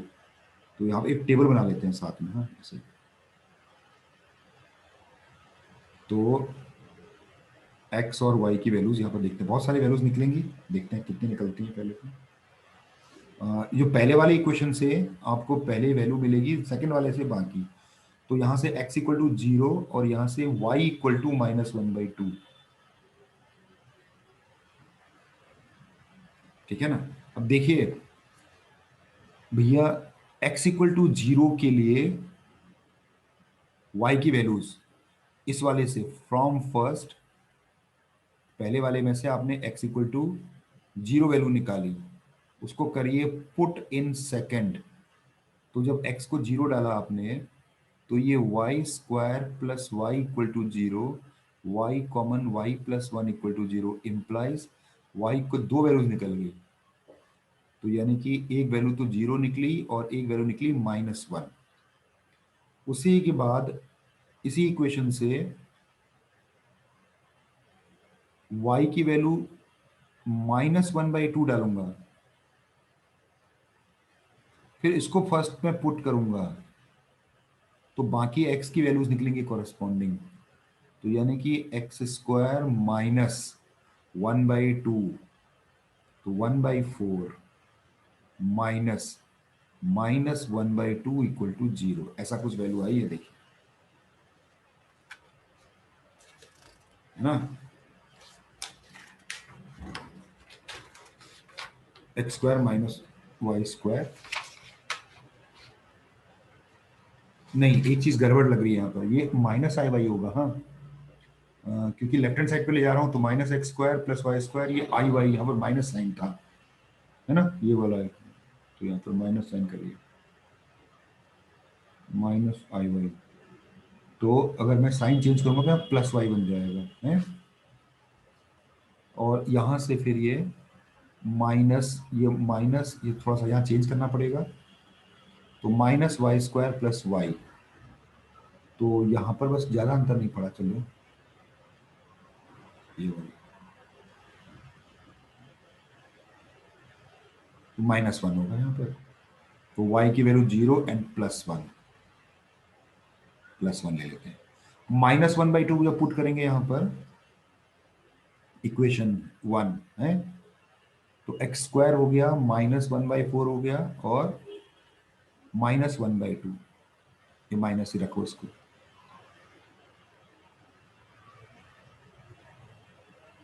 लीजिए।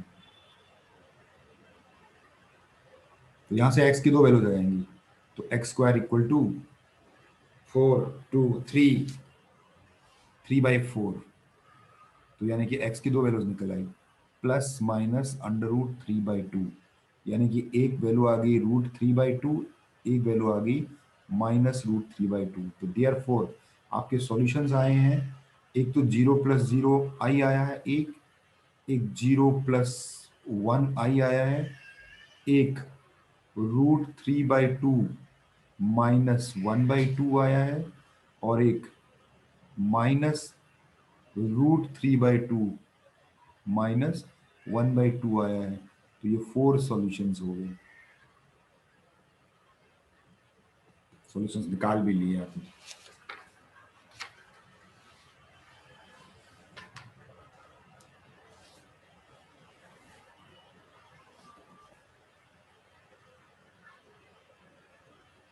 ठीक है ना।